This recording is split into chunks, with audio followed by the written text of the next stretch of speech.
Recording. Okay, अब ये index.php में कैसे कन्वर्ट कर सकते हैं तुम्हें पता है? हाँ बस हो गया। अरे शाबाश, बहुत तेज हो रहे हो। रीनेम करने से फंक्शनैलिटी आ जाएगी। हाँ पता नहीं। अब इस फाइल को खोलना है तो यहाँ से गो लाइव करोगे तो हो जाएगा।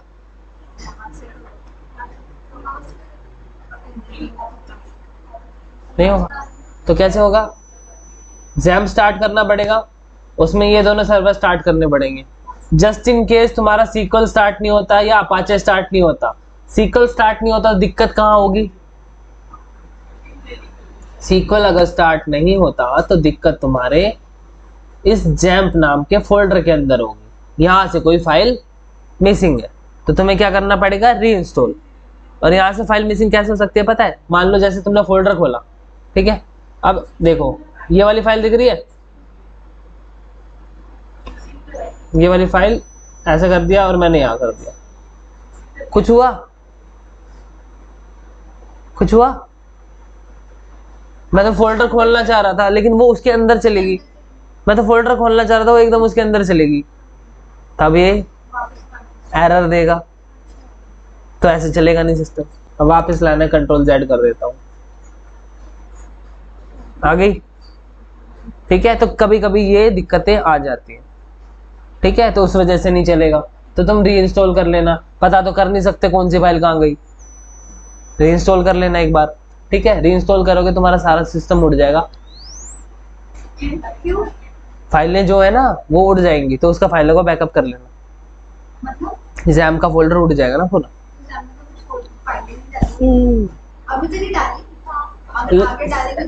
जैम htdocs, इसके अंदर ये देखो तुम्हारा ये रहा फोल्डर है इस नाम का, जो तुम्हारी पूरी वेबसाइट है, तो इसको बाहर निकाल लेना, ठीक है। हाँ सिर्फ फाइल नहीं, पूरा फोल्डर बनाना है। फाइल ऑटोमेटिकली आ गई थी, मतलब चेंज किया था, फाइल ऑटोमेटिकली आ गई थी। क्या चेंज किया था?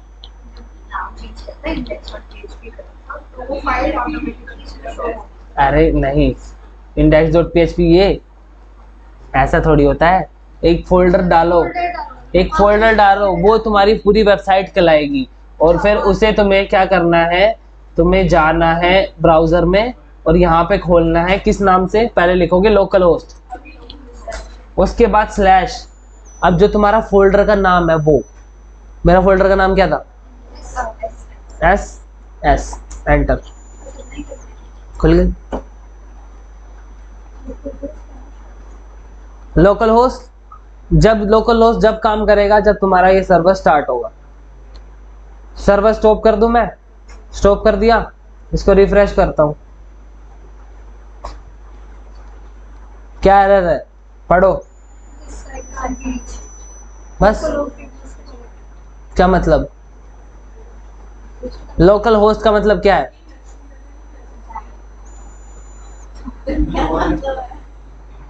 होस्ट का मतलब क्या है? होस्टिंग। होस्टिंग कहाँ हो रही है? कहाँ हो रही है? कहाँ हो रही है होस्टिंग?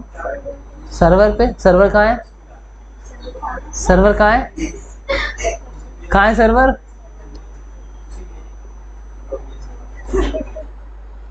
ये लोकल लिखा हुआ है ना, लोकल के अंदर नहीं है क्या सर्वर अपने? हाँ तो बोलो ना। हाँ सर्वर, अभी तो जैम्प इंस्टॉल करके हमने सर्वर बनाया ना। हाँ सर्वर बनाया हमने, जो जैम्प इंस्टॉल किया है वही है आपका सर्वर, ठीक है। तो जो एक लोकल होस्ट क्रिएट कर देता है, अब आपका सर्वर चल ही नहीं रहा है अपाचे वाला, तो वो कह रहा है लोकल होस्ट रिफ्यूज से कनेक्ट, तो आपका सर्वर नहीं चल रहा। आप सर्वर स्टार्ट कर दो अपना। किस पोर्ट पे हो रहा है सर्वर स्टार्ट? 80 और 443। जस्ट इन केस तुमने कोई ऐसा सॉफ्टवेयर यूज किया जो इन दोनों पोर्ट पे चल रहा हो, तो तुम्हारा अपाचे स्टार्ट नहीं होगा। तो तुम्हें क्या करना पड़ेगा? तुम्हें जाना पड़ेगा टास्क मैनेजर में। कहाँ? Task manager. ठीक है, अब यहाँ पे देखो क्या क्या चल रही है चीजें। जैम चल रहा है, दिख रहा है? वैसे ही तुम्हारा वो सॉफ्टवेयर भी चल रहा होगा। उस पर राइट क्लिक करके एंड टास्क, एंड टास्क कर दोगे वो बंद हो जाएगा, फिर तुम्हारा सर्वर चल जाएगा। ठीक है, अब ये सारी चीजें क्यों कर रहे हैं हम? हाँ, किस चीज को? क्योंकि पीएचपी की फाइल ऐसे चलेगी नहीं, कोड दिखा देगा। नॉर्मल पीएचपी फाइल खोलते कोड नहीं दिख जाता, सिर्फ ऐसा एग्जीक्यूट करके नहीं आता ना। हाँ, तो पीएचपी का प्रोजेक्ट चलाने के लिए आपको एक सर्वर की होस्टिंग चाहिए होती है, जो हाँ ये है ना, ये आ गया ना। क्या देखो, HTML की फाइल नॉर्मल चल जाती है, लेकिन JS इस्तेमाल करने के लिए मैंने तुम्हें Node.js इस्तेमाल करना सिखाया था, Node.js इंस्टॉल कराया था। PHP के लिए तो कुछ नहीं कराया ना, तो PHP के लिए ये है, यहाँ से PHP चलेगी, यहाँ से PHP चलेगी। उसको बोला एक करके वैसे ये लेवल अलग है। ठीक है, नॉर्मल वाली कौन सी नॉर्मल? अच्छा, वो जो तो ये लोकल में ना, वो लाइव है ना, उसे हर कोई देखेगा। सबको क्या डोमेन देखना, ऊपर क्या लिखा हुआ है, लोकल होस्ट // लोकल का मतलब क्या होता है? खोल के देख लो, लिखो लिखो, खोलो। नहीं, ट्राई करके देखो, पूछा नहीं ऐसे बेवकूफ वाले वाला मत पूछो, सीधा ट्राई करो। ठीक है, अब ये चल गई साइट, ये आ रही है। अब इसमें हमें चेंजेस करने हैं, तो जैसे हेडर चाहिए और मेरे को फुटर चाहिए। अब यहाँ पे मैं जाता हूँ, मेरा कोड ये था, इसमें हेडर दिख रहा है तो मैंने इंक्लूड कर दिया था, आ रहा है ना। हेडर की एक फाइल बनाई थी तुम्हारे आगे, इंक्लूड का फोल्डर बना के हेडर की। अब हेडर में हेडर डाल दिया मैंने पूरा, और फुटर में कुछ नहीं डाला। हाँ, हेडर की अलग से फाइल बननी है ना, एक इंक्लूड नाम का फोल्डर बनाओगे, हेडर की अलग से फाइल बनाओगे। हाँ, हेडर और फुटर की, क्योंकि ये बार बार रिपीट होते हैं। बॉडी तो चेंज होती है, तो बॉडी के लिए index.html PHP के अंदर उसकी बॉडी का है ही कोड। अब मान लो मैं इसको हटा दूं, इसको हटा दूं, अरे ये कमेंट आउट भी नहीं होगा, इसको काटना पड़ जाएगा। तो हटा दिया, सेव किया, हेडर हट गया, यहाँ गया मैं, अभी भी हेडर आ रहा है। क्यों आ रहा है ये? क्यों रिफ्रेश करना है? हाँ, वापस कहाँ जाऊँ? यहाँ रिफ्रेश क्यों करना है, मुझे ये बताओ ना। इसमें तो ऑलरेडी है ना, कहाँ है? इंक्लूड वाली फाइल हटाई तो दी, अभी लगानी है ना, लेकिन यहाँ पे फिर वैसे क्यों दिखा रहा है, मुझे ये बताओ। रिफ्रेश क्यों करूं? हाँ, रीजन बताओ मुझे। पहले का क्या होगा? पहले का लोड हुआ रखा, तो पहले का जो कोड आता है वो होगा। अभी हमने नया कोड एडिट किया है तो हमें वो चाहिए। ठीक है, लाइव सर्वर में क्या होता था, ऑटोमेटिकली लाइव दिखाता था, यहाँ पे रिफ्रेश करना पड़ेगा।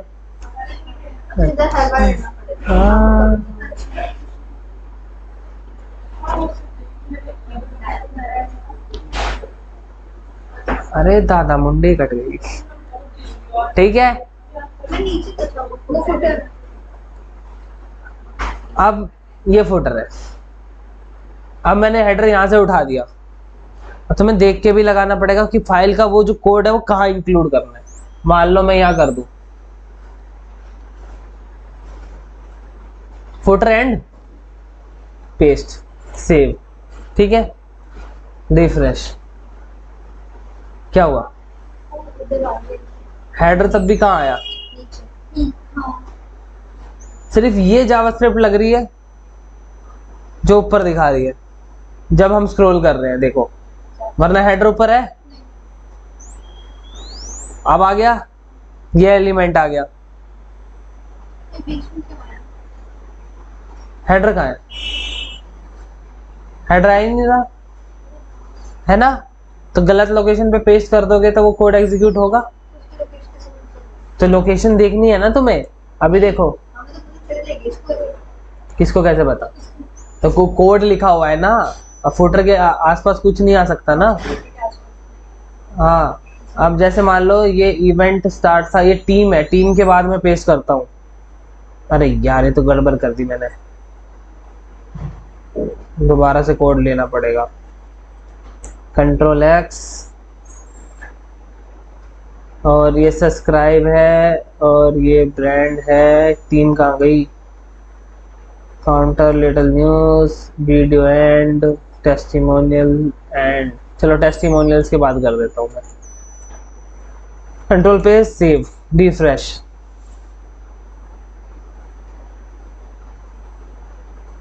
ये टेस्टिमोनियल, ठीक है। इसके बाद ये देखो हेडर में आ रहा है, ये देखो, दिख रहा है हेडर कहाँ आ गया, है ना? बाकी एरिया गायब हो गया, बस ये इतना इतना आ रहा है हेडर। तो जहां से कोड निकाला है वहीं पे कोड लगाना भी है।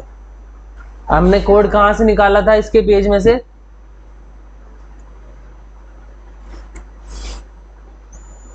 इसलिए कमेंटिंग जरूरी है, करते तो हो नहीं।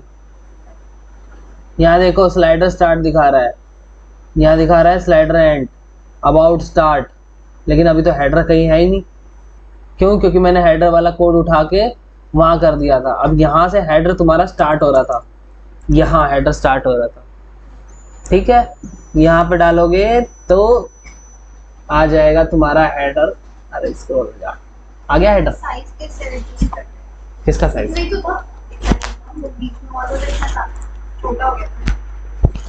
वो स्क्रॉल पे दूसरा हेडर आ रहा है।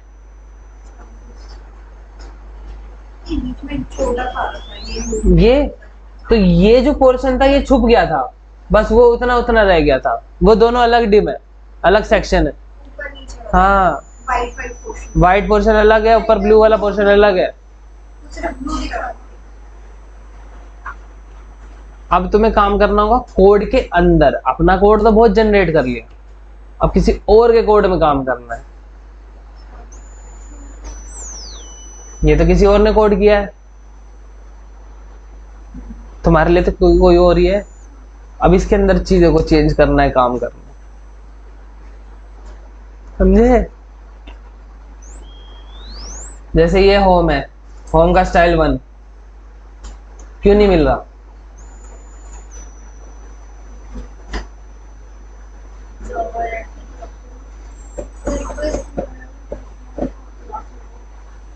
अब जल्दी से मुझे इसका रीजन बता दो। दिख ही नहीं रहा, खड़े होके देख लो, थोड़ा पास जाके देख लो। अरे इसमें देख लो, इसमें देख लो यार, तुम इधर आओ, इसमें देखो।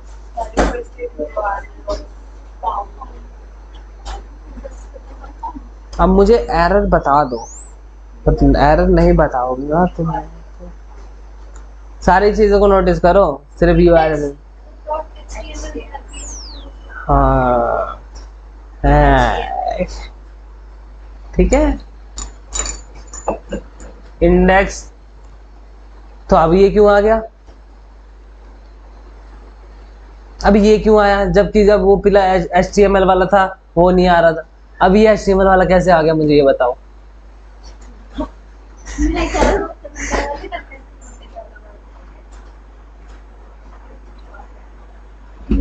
फाइल तो PHP से है ना, HTML से है। PHP पे नहीं कर रहा, इंडेक्स और PHP HTML तो आ रहा है। बाकी फाइल्स तो नहीं कर रहा। देखी थी, करी थी मैंने, तो फिर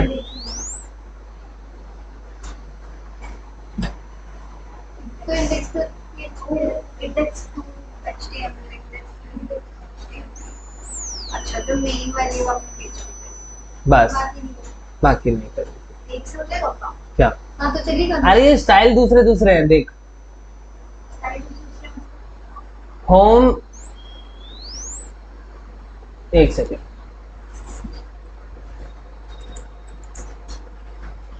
यहाँ पे देखो कैसा स्टाइल आया, स्लाइडर के बाद ना, और इस वाले में इंडेक्स 2 में स्लाइडर के बाद ही है ना। फिर इसके बाद यहाँ पे फॉर्म आ रहा है, इसके बाद यहाँ पे ऐसा आ रहा है, फॉर्म नहीं आ रहा। तो ये स्टाइलिंग दूसरी दूसरी है। अब तुम्हारे पास 3 पेज के स्टाइल दे रखे हैं इसने, होम 1, स्टाइल 1, स्टाइल 2, स्टाइल 3।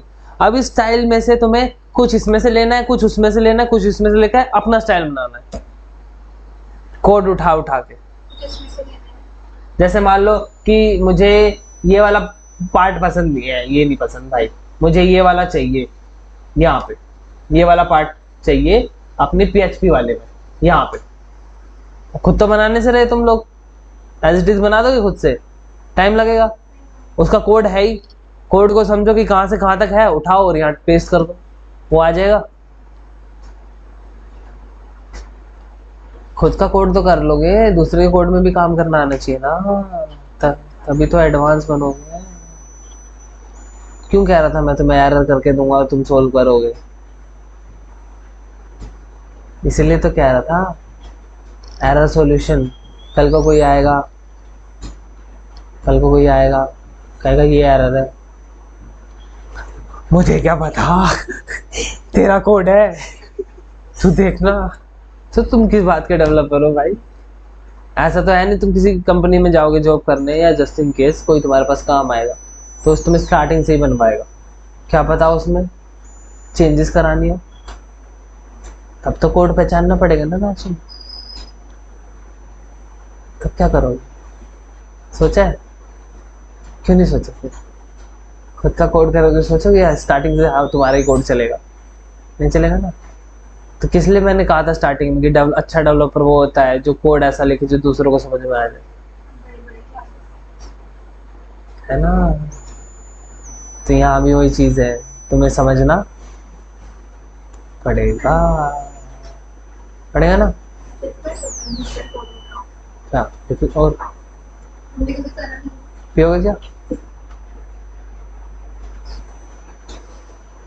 ठीक है, कभी करा नहीं है तभी तो कह रहा हूँ तुम्हें कोड दूंगा। ये वेबसाइट है, तुम्हें पूरी की पूरी वेबसाइट डिजाइन करके लानी है।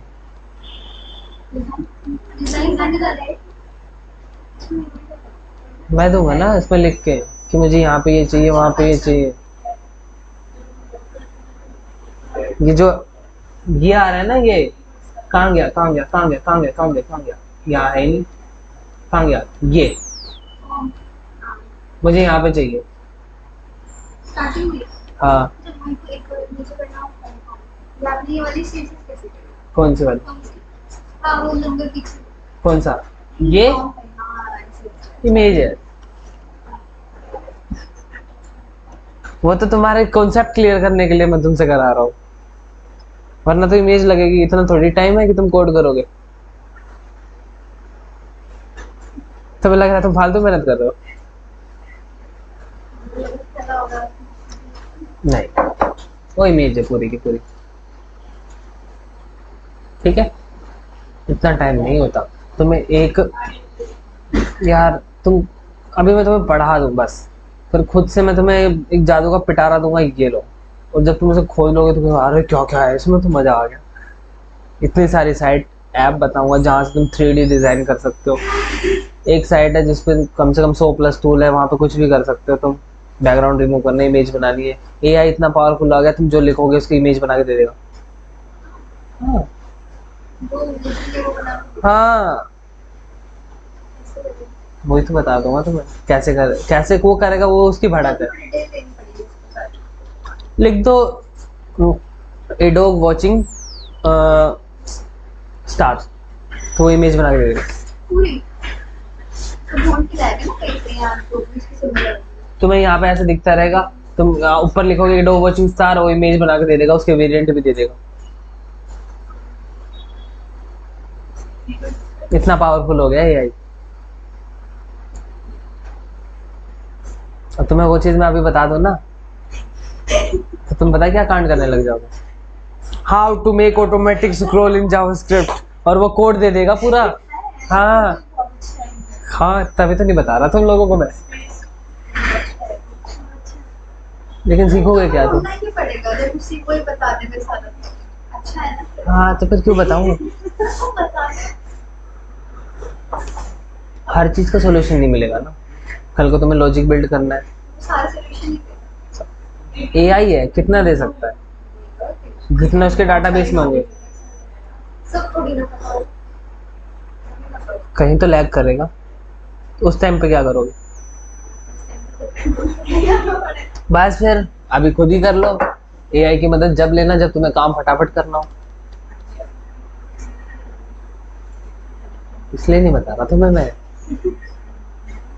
उस दिन मैं बूटस्ट्रैप के बारे में क्यों कह रहा था, क्यों नहीं बता रहा? तुमने यूज नहीं करा, यूज ही करना नहीं आता। हाँ, तभी तो मैं कह रहा हूँ खुद का कोड आ जाएगा तो तुम्हें वो यूज करने की जरूरत नहीं है। यूज करना आ जाएगा ना उसे, तुम्हें सिखाया ही नहीं मैंने तुम्हें यूज करना अच्छे से वो, क्योंकि वो अभी हमसे गलती होती है। हाँ कहीं तो कहीं लगा देते हैं। कहीं ना कहीं लगा देते नहीं हैं, नहीं लगाते, वो लगता ही नहीं है। हाँ। तभी तुमसे गलती होती है। अब मैंने इसलिए नहीं सिखाया, तुम्हारा बर्बाद नहीं करना चाहता। जिसे बूटस्ट्रैप आता है ना उसे सीएसएस नहीं आती। जो बनाए फ्रेमवर्क है, इजी काम हो जाएगा एकदम से ही। उठाना चिपकाना, उठाना चिपकाना, उठाना चिपकाना कोडिंग नहीं आती। है। जिसे कोडिंग नहीं आती वो, जिसे सीएसएस नहीं आती वो उससे कर लेगा, बना देगा सारे लेआउट। कार्ड बनाना, ये रहा कार्ड, ये ले चिपका दे। लेकिन उससे नॉलेज नहीं बिल्ड होगी ना। तुम यहाँ आए हो नॉलेज लेने, तुम्हें व्हाट्सएप सीखना हो, एक वीडियो देख लो बन जाएगा। कैसे करना है, 2 लिंक उठाने या फिर उसकी पूरी लाइब्रेरी आती है। VS कोड में एक्सटेंशन आता है, एक बार लिख दोगे ना आ जाएगा, पूरा बूटस्ट्रैप ही आ जाएगा। क्या चाहिए, एक छोटा सा कीवर्ड टाइप किया, जैसे div डॉट इंटू 4 टाइप करते हो 4 आ जाते हैं ना, वैसे ही बूटस्ट्रैप की लाइब्रेरी टाइप करोगे पूरा बन के आ जाएगा। क्यों बताऊं मैं? क्योंकि ये सारी चीजें तुम्हें अपाहिज बनाएगी। कल को किसी कोड में ठीक करना पड़ेगा तुम बताओ। है एंड बताओ। एंड में बिल्कुल। और एक आदमी और बताओ। क्या? फिल्टर, फिल्टर नहीं, वो जो पीछे है क्या करूँ? पार्टिकल जीएस हाँ हाँ। वो बताना है। अरे ढूंढ लोगे 1 मिनट में आ जाएगा यार। मतलब तो हम ढूंढे नहीं अभी तक। हाँ तो ये दिक्कत है तुम्हारी, तुम चीजें ढूंढते नहीं हो। वो आपने कहा बताओ क्या? बता, तुम मेरे भरोसे रहोगे क्या? कल को मैं मर गया तो? उसका नाम क्या है? कुछ पार्टिकल। Particle dot GS. बस।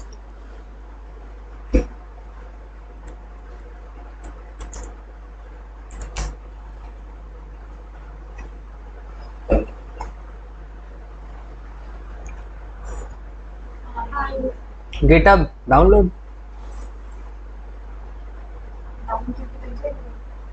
वो तो तुम्हें लगाना आना चाहिए ना। तुम्हें बताएगा ना कैसे लगेगा। ये देखो, ये देखो, है ना, यही चाहिए ना तुम्हें। हाँ ये नीचे। इसमें कलर चेंज कर लो, ये जो डॉट की जगह है वहां पे अपनी फोटो भी लगा सकते हो, कोई ऑब्जेक्ट भी लगा सकते हो।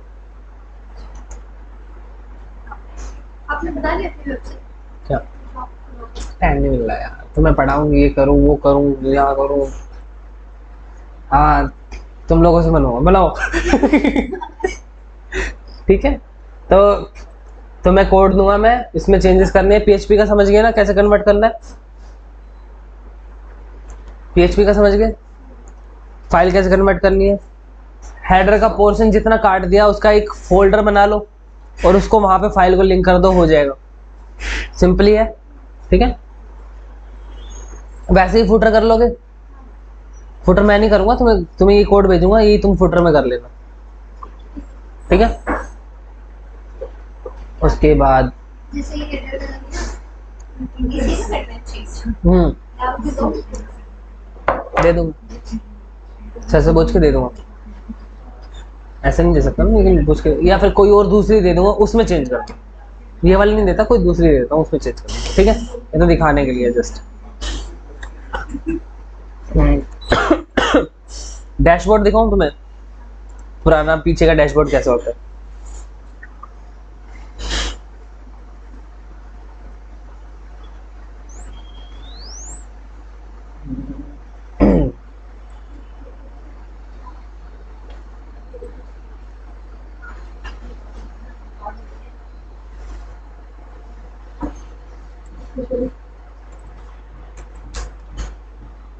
ये देखो, जो तुम्हारी साइट होगी उसके पीछे का डैशबोर्ड ये होगा।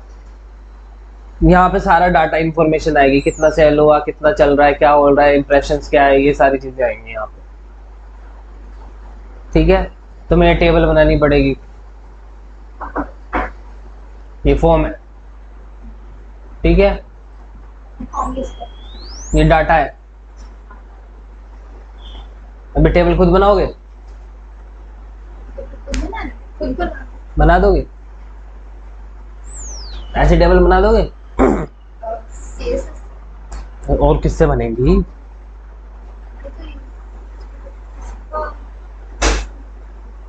कुछ भी नहीं है ना, लेकिन टाइम लगेगा। बस ये थीम टेम्पलेट मिल जाती है जो तुम्हारा टाइम बचाएगी।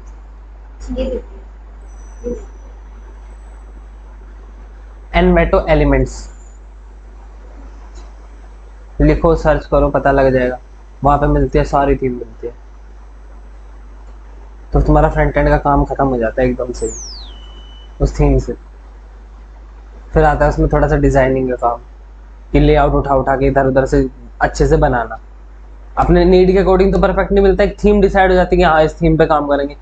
छुट्टी तुम्हें पूरा कोड मिल गया, उसमें से कोड में से ही तुम्हें उठा के डॉट्स कनेक्ट करके बेस्ट अपनी वेबसाइट बनानी है, जो भी अगर मान लो उनको पता है तो। और वो कहेंगे कि ना भाई हमें कोई थीम नहीं चाहिए, ये थीम क्यों यूज करते हैं कि जल्दी काम हो जाए। और वो कहेंगे ना हमें कोई थीम नहीं चाहिए, तो उनका ग्राफिक डिजाइनर होगा, वो तुम्हें एक पीडीएफ का टेम्पलेट बना के देगा यार कि ये है, ऐसा डिजाइन हमें चाहिए, और तुम डिजाइन बनाओ। पीडीएफ का डिजाइन जैसे ये सामने दिख रहा है ना, ऐसी फोटो मिल जाएगी तुम्हें।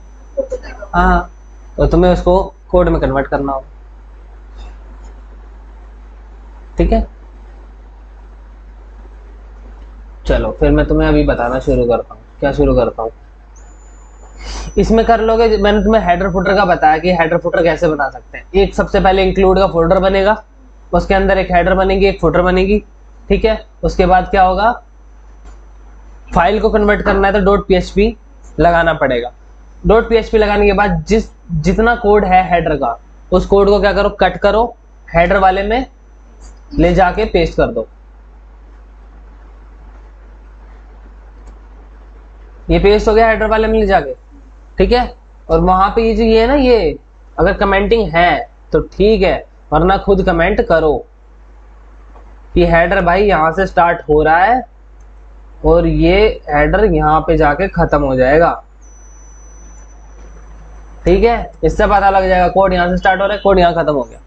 अब तुम्हें क्या करना है, मान लो हर एक फाइल में चाहिए, ये तो तुम्हें करना ही करना पड़ेगा। क्या, मान लो जैसे मान लो कोर्स डिटेल डॉट पीएचपी है, इसके अंदर देखो हेडर स्टार्ट हो रहा है यहाँ से, ठीक है, और खत्म कहाँ हो रहा है, 35 वाली लाइन से सीधा खत्म हो रहा है 196। तो यहाँ पे तुम्हें क्या लगाना पड़ेगा, ऐसे करके फाइल इंक्लूड करनी पड़ेगी हेडर वाली, ताकि इतना कोड, इतना लाइन ऑफ कोड रीड होने में हमें दोबारा ना लिखना पड़े। दोबारा लिखा हुआ है ना, एक बार तो वहां लिखा हुआ है, एक बार यहाँ लिखा हुआ है, दो बार लिखा हुआ है। तो क्या करना है, तुम सिर्फ वो पीएचपी वाला इंक्लूड करनी है, फाइल इंक्लूड कर लोगे। ऐसे करके तुम कोई भी फाइल, जरूरी नहीं है हेडर फुटर, कोई भी फाइल इंक्लूड कर सकते हो, वहां पे हेडर आ जाएगा है। हाँ, अगर ये फंक्शनैलिटी यूज करनी है तो करना ही पड़ेगा। ठीक है, कोई नहीं, धीरे धीरे और अच्छे से प्रैक्टिस करा के समझाता रहूंगा। ठीक है, प्रोसेस क्या है, क्या चलता रहता है। ऐसे करके इंक्लूड करोगे तो तुम्हारा क्या इंक्लूड हो जाएगा, फाइल इंक्लूड हो जाएगी।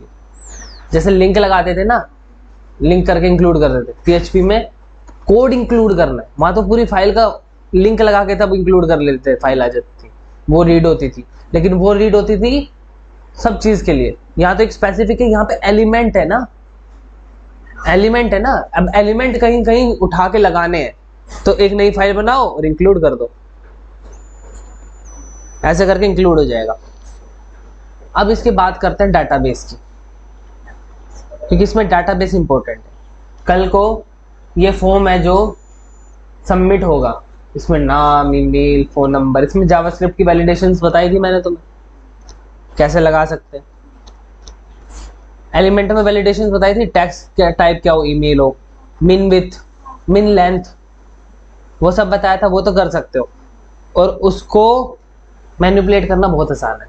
जो तुम्हारे मिन विथ है ना टेक्स्ट टाइप ईमेल, उसको मैनिपुलेट करना बहुत आसान है। पता कैसे?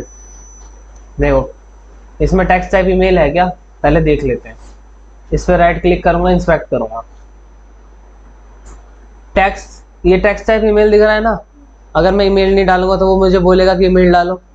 चलो ये आ गया, मैं ये डाल दिया, मैंने नेम डाल दिया, मैंने कुछ भी ये डाल दिया, ये मैंने नंबर डाल दिया कुछ भी, और ये भी डाल दिया कुछ भी, और सबमिट करो।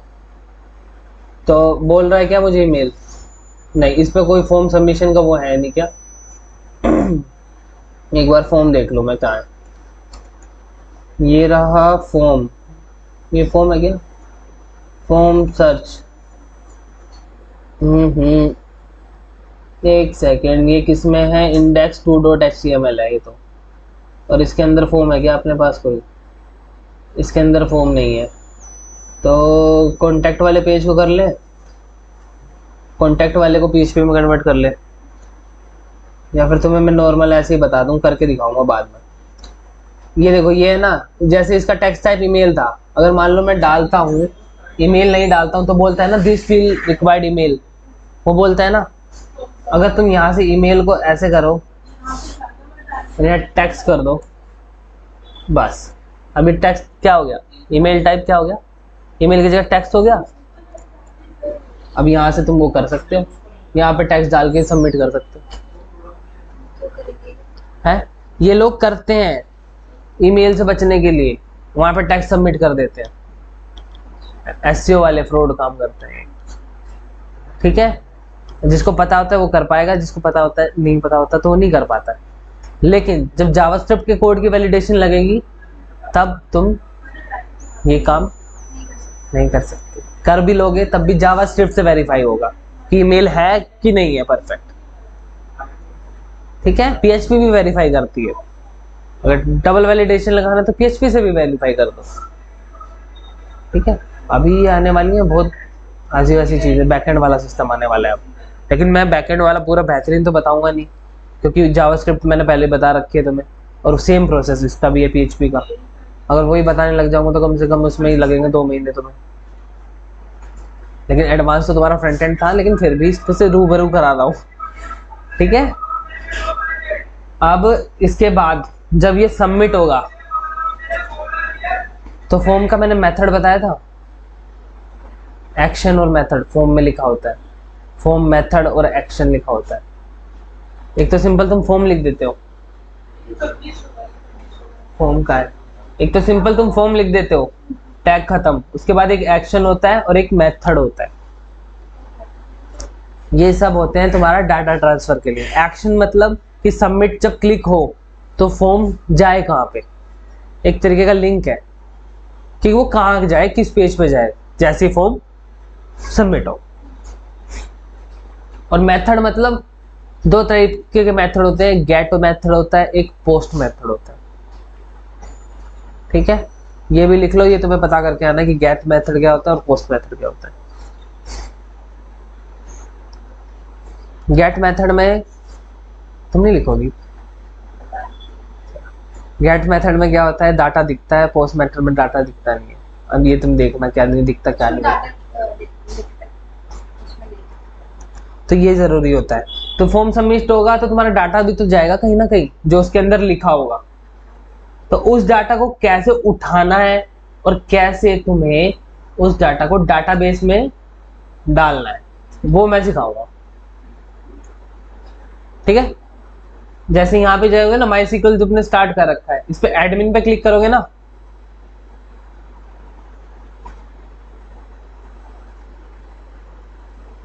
तुम्हारी आईडी बनी हुई है स्टूडेंट वाली, नहीं बनी है ना। इक्विक ऑनलाइन पे, इक्विक ऑनलाइन नहीं बना, हाँ तुम्हारी आईडी दोबारा बनेगी, ठीक है। उस पे और उस पे वीडियो मिलेगी ये वाली,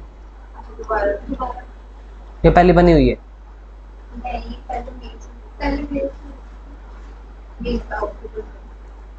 ठीक है चलो, आईडी बन जाएगी।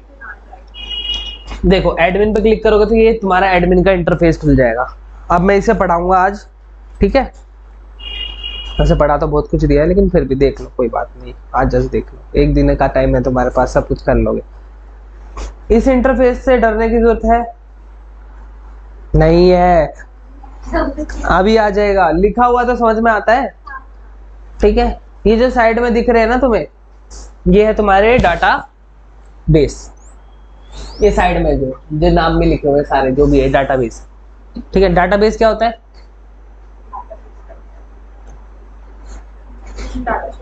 हाँ, अब जो फॉर्म का डाटा उठ के आएगा वो स्टोर होगा कहाँ? डाटाबेस में। अब जैसे मान लो मैंने एक डाटाबेस बना रखा है इक्विक ऑनलाइन का, अब तुम्हें नया डाटाबेस बनाना है, न्यू पे क्लिक करोगे, क्या दिख रहा है? Database, create database. डाटाबेस का नाम पूछ रहा है, नाम डाल दो और क्रिएट करो, ठीक है। अब मैं यहाँ वेब डेव बना देता हूँ, वेब डेव का डाटाबेस बना दूं, स्पेलिंग गलत होगी कोई बात नहीं, इसका डाटाबेस बना दूं, क्रिएट कर दूं। अब यहाँ पे देखो, यहाँ तो वैसे ही तुम्हें दिख नहीं रहा होगा, बोलते बोलते होने की दिख नहीं रहा सर।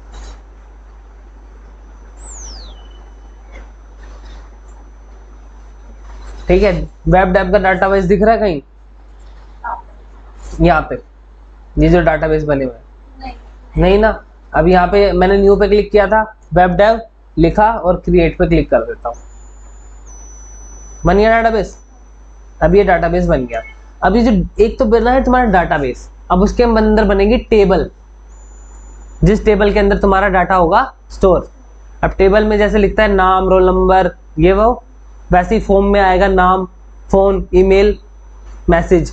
वैसे ही तुम यहाँ पे 4 टेबल, और मतलब एक टेबल बनाओगे जिसमें 4 कॉलम होंगे, नाम, नंबर, फोन, ईमेल, और वो ऑटोमेटिकली आके यहाँ पे डाटा स्टोर हो जाएगा जब वो फॉर्म सबमिट करेगा, ठीक है। अब यहाँ पे कह रहा है ना क्रिएट न्यू टेबल, किस नाम की टेबल बनाऊं ये बताएगा वो। अब जो फॉर्म से अपने पास लीड्स आएंगी, तो लीड नाम की टेबल बनाई मैंने, उसको कर दिया मैंने क्रिएट। नंबर ऑफ कॉलम क्या कह रहा है? 4 हो जाएंगे। अब आपके सामने ऐसा इंटरफेस आएगा, ठीक है। अब हर एक कॉलम की एक स्पेसिफिक आईडी होनी चाहिए या नहीं होनी चाहिए, ताकि पता रहे ना मैं किस कॉलम को टारगेट करना है। तो सबसे पहले तुम लिखोगे आईडी, उसके बाद उसमें नाम या यूजर नेम जो भी डालना है, पासवर्ड डालना है, और उसके बाद ईमेल डालना है। मान लो ये चीज मिलती है तुम्हें, डाल दिया तुमने, ठीक है। ये तो हो गया क्या? उसका नेम। अब उसका ये टाइप क्या हो? टाइप क्या हो? डॉक्यूमेंट क्या दिखा रहा है ये दिखा देना, छोड़ो। टाइप पूछ रहा है, इसका टाइप क्या हो? आईडी किस में होगी? नंबर में होगी? आईडी,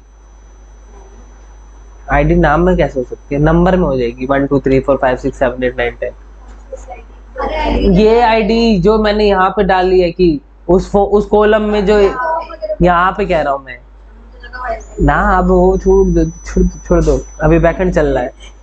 यहाँ इसमें जो मैंने आईडी ले ली, या यूजर आईडी लिख दो, या फिर कॉलम आईडी लिख दो, यहाँ पे कुछ भी लिख सकते हो। यहाँ पे लिख दो लीड आईडी, लीड की टेबल है ना, लीड आईडी, लीड आईडी लगा दी मैंने। अब वो किस में होगी? इंटीजर में होगी। इंटीजर क्या होता है?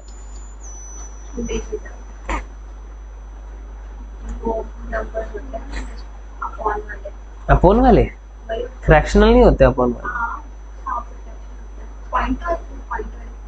पॉइंट वाले डेसिमल होते हैं। सारे नंबर होते हैं। अच्छा, माइनस माइनस प्लस प्लस तो होते हैं, कौन से वाले होते हैं? नेगेटिव, पूरे नंबर होते हैं ना, जिसमें जिसका कोई हाफ ना हो ना कुछ हो, है ना, तो वो है इंटीजर, ठीक है। तो इंटीजर में रख सकते हैं आईडी को, हम इंटीजर में रख सकते हैं ना आईडी को, 1 2 3 4 में ही तो आएगी। यूजर नेम, यूजर नेम अगर इंटीजर में रख सकते हैं तो उसे किस में रखेंगे? टेक्स्ट तो ज्यादा बड़ा, varchar, कोई भी कैरेक्टर आ सकता है। तो नेम में कोई भी कैरेक्टर आ सकता है। नंबर कैसे नंबर नहीं है? हाँ, अगला इंसान डाल दे तो यूजर आईडी समझ के, कैप्टन 47 जैसे मैं डाल देता हूँ, तब तो हो सकता है। तो उसे varchar में ले लो, और यहाँ पे उसकी लेंथ डिफाइन करनी है, तो 225 मैक्सिमम लेंथ होती है। इतना बड़ा नाम आप डाल सकते हो, ठीक है। 225 मैक्सिमम लेंथ होती है, नॉर्मल इतना ही समझ लो। अब पासवर्ड है, पासवर्ड किस में रहेगा? किसी में, वैरकर में क्यों रहेगा? पासवर्ड में तो कुछ भी डालो। ठीक, वैरकर 225। ईमेल तो वैरकर में रहेगा ना, ठीक है। अब तुम्हें ये देख लिया, टाइप देख ली, लेंथ देख ली। ये डिफॉल्ट क्या बताता है कि उस टेबल में डिफॉल्ट वैल्यू क्या हो, जो पहले से डली रहे। तो तुम चाहते हो पहले से कुछ डला रहे, तो बस छोड़ दो फिर। इसका छोड़ दो, इसका छोड़ दो, ये दोनों छोड़ दो। अभी नल को भी छोड़ दो, नल का मतलब वो कॉलम ही नल हो जाएगा। अब AI को देखो, ये इसका क्या मतलब है? Auto incremented. अब तुम चाहोगे, तुमने आईडी तो लीड आईडी तो तुमने यूजर से ली ही नहीं, ली कहीं वहां से नाम ईमेल नंबर ही तो ले रहे हो, लीड आईडी तो नहीं ले रहे। लीड आईडी लोगे तो कुछ भी डाल देगा। तो यहाँ पे ये ऑटोमेटिकली इंक्रीज होते रहे। 1, अब 1 आ गई तो 2 हो जाए, जैसे ही अगला है 2 है तो 3 हो जाए, जैसे ही अगली लीड इसके अंदर डाली जाए। समझे नहीं समझे? जैसे अभी तुमने लिख दिया, मैंने लिख दिया अश्विनी नाम की लीड आई, तो उसको ID 1 डिफाइन होगी। अब जो नेक्स्ट है, नेक्स्ट लीड आएगी ईशा नाम की, तो उसको ID 1 डिफाइन नहीं होनी चाहिए, 2 डिफाइन होनी चाहिए, क्योंकि 1 तो हो चुकी है। तो ऑटोमेटिकली इंक्रीमेंट होता रहे। तो इस पे टिक कर दो जिस भी कॉलम को तुम्हें ऑटोमेटिकली इंक्रीमेंट कराना है। तो पता है कितने लोगों ने फिल कर ID मिलती जाएगी उन्हें, नहीं नहीं, ठीक है। ये हो गया, ऐसे टेबल बन गई। उसके बाद तुम्हें क्या करना है, इसे सेव। सेव हो गया। अभी तुम्हारी बन गई टेबल, क्या? Lead ID, user name, password और ईमेल। अभी तो तुम कहाँ हो? स्ट्रक्चर में। किसका स्ट्रक्चर कैसा? ब्राउज करोगे तो उसका डाटा ब्राउज होगा, लेकिन डाटा तो कुछ है ही नहीं। अब डाटा तो वहां से आएगा जब कोई फॉर्म सबमिट करेगा, तो क्या करें? अब डाटा तो दिख ही नहीं रहा, सिर्फ वो दिख रहा है ना, lead ID, user name, password और ईमेल। तो इसमें डाटा डालने के लिए कुछ दिख रहा है यहाँ पे कहीं?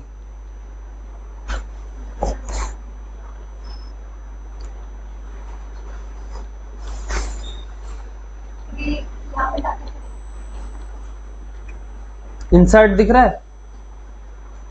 इंसर्ट का मतलब, अब उसकी टेबल के अंदर आप डाटा डाल सकते हो। इंसर्ट वैल्यू, लीड 1 डाल दी मैंने, यूजर नेम कुछ भी डाल दिया, पासवर्ड, ईमेल, ठीक है। गो। अभी हमारा डेमो डाटा है एक तरीके से, ठीक है। अब हम जाएंगे कहाँ? ब्राउज में। ब्राउज में देखो डाटा आ गया, आ गया डाटा। लीड आईडी 1, ऐसे ही वो सबमिट करेगा, यहाँ डाटा आ जाएगा, ठीक है। अब इसी डाटा को सबमिट करना और यहां से उठा के कहां दिखाना? एडमिन पैनल पे, यहाँ पे। तो ये सारी चीजें सिखाऊंगा कि यूजर जो डाटा डाले उसको उठा के अपने पास रख लो और उसको डिस्प्ले करा दो एडमिन को, ठीक है। ये सारा बैकएंड का प्रोसेस होता है। थोड़ा फॉर्म सबमिशन ये सारा थोड़ा बहुत सिखा देता हूँ ताकि काम आ जाएगा, ठीक है। अभी जितना बताया वो रिवाइज करना है। वीडियो तुम्हें मिल जाएगी, मैं बोल देता हूँ, अभी करवा देंगे तुम्हारा काम। नहीं मिलती है वीडियो तो तुम एक बार मणिशंकर सर को टैग कर देना कि सर एक बार दिला दो, क्योंकि ये ज़रूरी है ना, ठीक है। ओके, वैसे तो मैं अभी बोल दूंगा तो हो जाएगा, नहीं होता तो फिर भी